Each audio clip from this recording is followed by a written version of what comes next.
बार की बात है। एक गांव में एक बहुत ही क्रूर, लालची, कंजूस और छोटा व्यापारी था जिसका नाम बबलू था। उसके पास लगभग 40 एकड़ जमीन थी और उसमें केवल आम के पेड़ लगे थे। एक दिन वह सोच रहा था कि इस जमीन और बाग की देखभाल कैसे की जाए ताकि अच्छी पैदावार हो। फिर उसने एक गरीब आदमी श्याम को बुलाया और उससे कहा, सुनो श्याम, अगर तुम मेरी जमीन की देखभाल करो, सभी पेड़ों की अच्छी खेती करो और फल इकट्ठा करो, तो मैं तुम्हें 4 एकड़ जमीन दूंगा। क्या तुम इसके लिए तैयार हो? श्याम ने ये सुनकर कहा, धन्यवाद मालिक, आपने मुझे यह मौका दिया, इसके लिए मैं आभारी हूँ। मैं यहाँ रहूंगा और मेहनत से खेत में काम करूंगा।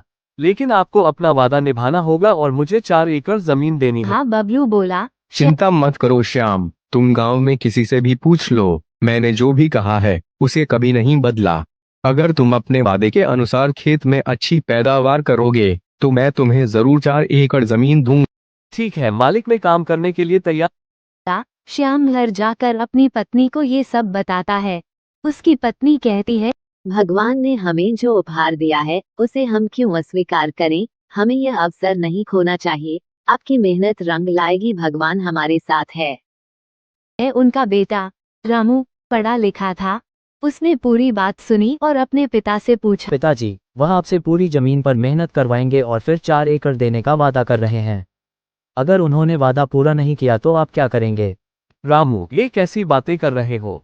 बबलू। पूरे गांव में एक सम्मानित आदमी है, वह अपने वादे से कैसे मुकर सकता है? रामू बोला, श्याम मैं समझता हूँ पिताजी, लेकिन जब बात धन की आती है तो लोगों के असली रंग दिखाई देते हैं। आप बस एक व्यक्ति के शब्दों पर भरोसा करके पूरी जमीन पर मेहनत करने जा रहे हैं, ये बहुत जोखिम भरा है।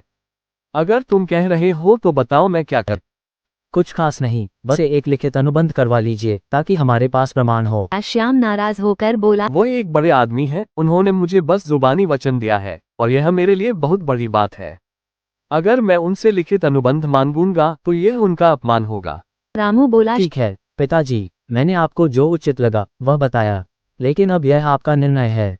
गांव के लोग पहले ही कह चुके हैं कि बबलू बहुत लालची और कंजूस आदमी है। मुझे तो नहीं लगता वह ऐसे आदमी है। उन्होंने मुझे जुबान दी है और यह मेरे लिए बहुत है। मैं उनका काम करूंगा, मुझे करने दो, मेरी मर्जी। श्याम ने पूरे मन से खेत की देखभाल की, हर पेड़ को पानी दिया और खेती की। 4 साल बाद खेत में आम के पेड़ लहलहा उठे और फल आने लगे। श्याम खुशी खुशी बबलू के पास गया और बोला, मालिक देखिए, आपके खेत में आम के फल लग चुके हैं, कृपया आइए और देखिए। बबलू बहुत खुश हुआ और श्याम से बोला, चलो खेती वाले फलों को देखने जाते हैं। बबलू फल देखता है। सब देखने के बाद उसने खुद से सोचा, तो मुझे 4 एकड़ जमीन देनी पड़ेगी, लेकिन मैं नहीं देना चाहता। अगर मैं इसे बेदखल कर दूं तो मैं अपनी सारी जमीन बचा सकता हूं। श्याम उस समय चुप था और बोला, मालिक आप देख सकते हैं, मैंने आपके पेड़ों की खेती कर दी है। अब जैसा आपने वादा किया था, मुझे 4 एकड़ जमीन दीजिए। श्याम, तुम बहुत भोले हो। देखो, तुम्हारी मेहनत से फसल तैयार हुई है, लेकिन ये फल अच्छे नहीं लग रहे। ये सूखे और कमजोर हैं। तुम्हें खेती का ज्यादा अनुभव नहीं है। श्याम ने ये सुनकर कहा, नहीं मालिक, मैंने अच्छे से खेती की है, आप देखिए। क्या तुम मुझसे ज्यादा जानते हो? मेरी जमीन के बारे में मुझे ही मत सिखा। श्याम बबलू को बहुत बुरे तरीके से चिल्लाना शुरू कर दिया। श्याम को भगाने के लिए श्याम उस समय चुप और बोला। वे दोनों आपस में बहस करते रहे, लेकिन श्याम बहुत उदास लग रहा था। अब बबलू ने अपनी चाल चली और बोला, मैं बुरा आदमी नहीं हूँ। मैं तुम्हें 4 एकड़ जमीन दूंगा। आओ, मैं तुम्हें जमीन दिखाता हूँ। बबलू अपने साथ श्याम को अपनी जमीन दिखाने ले गया, लेकिन जमीन बंजर थी और खेती के काम की नहीं थी। बबलू बोला, श्याम देखो, यह जमीन मेरी है, लेकिन तुम इसे अपना मान न सकते हो। यह 4 एकड़ जमीन है। मैंने जो वादा किया था वह निभाया है, क्योंकि मैं बुरा आदमी नहीं हूँ। तुम क्या कहते हो? श्याम बबलू के झूठ को सुनकर हैरान रह गया और समझ गया उसके साथ गलत हुआ है। उसे बेवकूफ बनाया गया है। श्याम ने ये सुनकर कहा, मालिक, आपने तो आम के पेड़ों वाली 4 एकड़ जमीन देने का वादा किया था। इस बेकार जमीन का मैं क्या करूं?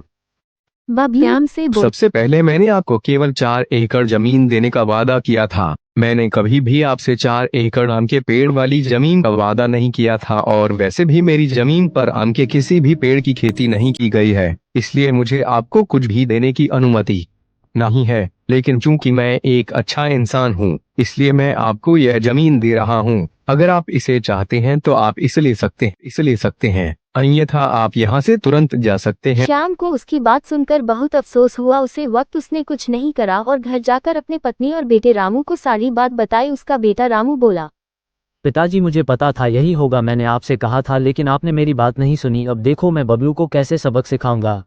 अपने घर से बाहर चला जाता है और अपने दोस्तों को बुलाता है और सारी बात बताते हैं। वो तीनों बबलू को सबक सिखाने की सोचते हैं। रामू की ओर देखता है और कहता है, सीना और राजा तुम दोनों मेरे दोस्त हो, मैं चाहता हूँ कि तुम इस मिशन में मेरा साथ दो। मैं सन्यासी जैसा वस्त्र पहनूंगा, पुजारी जैसा वेश धारण करूंगा और मैं चाहता हूं कि आप दोनों इस कार्य में मेरी सहायता करें जो हम कर रहे हैं। रामू साधु की पोशाक पहनता है और पेड़ के नीचे बैठता है जबकि उसके दोस्त शहर के चारों ओर घूमते हैं और पुजारी का प्रचार करते हैं। उसके दोस्त कई लोगों से पुजारी का जिक्र करते हैं। एक दिन कई सारे लोग प्रसाद लेकर रामू से मिलने आते हैं। उनमें से एक कहता, गुरुजी हम आपसे आशीर्वाद लेने आए हैं। हम जानते हैं कि आप सबसे ऊंचे हैं और हम चाहते हैं कि आप हमारा जीवन बदल दें। है क्योंकि रामू पहले से ही उन गांव वालों के बारे में जानता था। वह उनसे बात करने में सक्षम था जैसे उन्होंने पहले से ही जानता हो, जिससे उन्हें पुजारी के विचार को फैलाने में बहुत मदद मिली। लेकिन ये सब बबलू को नीटा था, योजना के अनुसार नहीं दिखा। कई रातें बीत गईं और सभी एकत्र हुए और दूसरे प्लान के बारे में सोचने लगे। इसी तरह हम बबलू को इस स्थान पर आने के लिए राजी नहीं कर पा रहे हैं। कई स्वार्थी लोग हमेशा आपके पास आते हैं और आपसे मिलने आते हैं।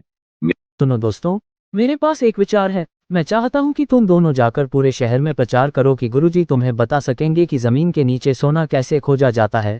अगर तुम ये सुनिश्चित कर लो कि बबलू ने हमारी बातें सुन ली हैं तो वह हमें ढूंढने जरूर आएगा। दोस्त जल्दी जल्दी बबलू की जगह पर गए और उसके पास एक दूसरे से बात करने लगे। मेरे पास आपको बताने के लिए एक बहुत बड़ा रहस्य है राजा, कृपया किसी को मत बताना, यह एक समस्या बन सकती है। सीना मुझे लगता है कहीं तुम गुरुजी के बारे में तो बात नहीं कर रहे हो। हाँ, गुरुजी एक सामान्य पुजारी नहीं है, वो जादुई आदमी भी हैं। वो हमें बता सकते हैं कि जमीन के नीचे सोने का खजाना कैसे खोजा जाए। लेकिन आप गुरुजी को इस बारे में कैसे जानते हैं?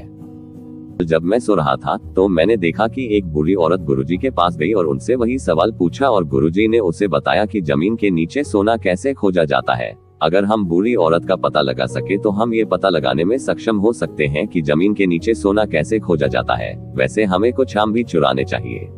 इसमें बात करने के बाद वह दोनों चले जाते हैं और बबलू अपने आप से कहता, हाँ, यह मेरे लिए इन दो लोगों का अनुसरण करने का एक अच्छा समय है ताकि मैं भी जान सकूं कि सोना कहाँ मिलेगा। मुझे जाना चाहिए और जल्द से जल्द उस गुरुजी से मिलना चाहिए और उनका आशीर्वाद प्राप्त करना चाहिए, फिर मुझे भी अच्छा खजाना मिलेगा। बबलू ऐसा ही सोचते हुए उस रात गुरुजी से मिलने जाता है और के सारे फल और दूध लेकर जाता है। जाते हाई उनके पैरों में गिरकर आशीर्वाद लेता है और कहता है, गुरुजी आखिरकार आप मुझे मिलाई गए। मैं बहुत लंबे समय से आपका आशीर्वाद लेना चाहता था। आपको जो कुछ भी चाहिए मैं दूंगा। कृपया मैं चाहता हूँ कि आप मुझे बेटे की खाजा खा मिलेगा ताकि मैं भी खजाना हासिल कर सकूं। बात सुनने के बाद रामू यूज इस तरह जवाब देता है, तुम क्या कह रहे हो? इसे हासिल करना बहुत आसान है। यह इतना आसान नहीं है। सबसे पहले मैं चाहता हूँ कि तुम यहाँ से अभी चले जाओ। रामू की बात सुनने के बाद खजाने की बात पर और जोर देते हुए कहा। बबलू उसके पैरों में गिरकर विनती करता रहा। तब रामू को एहसास हुआ अपनी योजना को अंजाम देने का यही समय है। जैसे मुंह की ओर देखता है और कहता है, ठीक है, मैं तुम्हें ठीक बताऊंगा कि खजाना कैसे खोजा जाता है। मेरे साथ आओ। जैसे वे चलते रहे, रामू और वह दोनों दोस्त बंजर जमीन पर पहुंच गए। जब बबलू और रामू जमीन पर पहुंचे चुका है तो रामू ने एक लाइन खींची और बबलू से, अगर तुम यहाँ खुदाई करोगे तो तुम्हें काफी मात्रा में सोना मिल जाएगा। मैं चाहता हूँ कि तुम वह सारा सोना ले जाओ जो तुमने खोदा है और मैं चाहता हूँ कि तुम उस पैसे से एक शिव मंदिर बनाओ, ठीक है?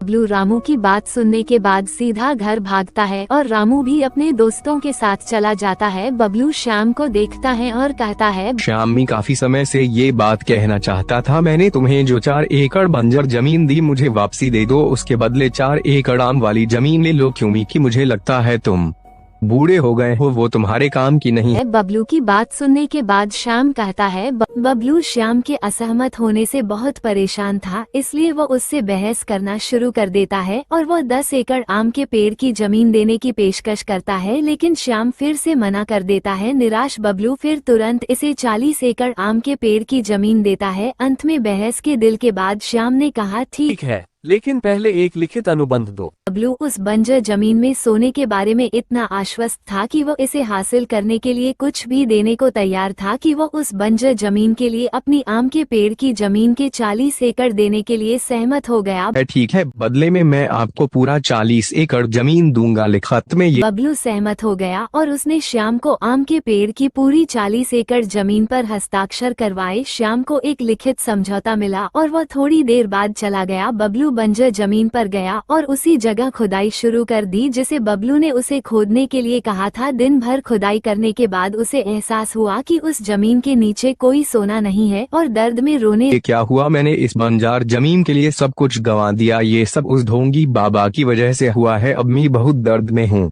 लगा। अंततः रामू ने इस लालची आदमी को यह एहसास दिलाया कि उसने ये सुनिश्चित किया है कि इस आदमी का अभिवादन बंद हो और उसके पिता को वह न्याय मिले जिसका वह हकदार था। यदि आपको ये कहानी पसंद आई हो तो इसे लाइक करें, इसे शेयर करें और नई कहानियों के लिए कृपया इंस्पायर हब को सब्सक्राइब करें।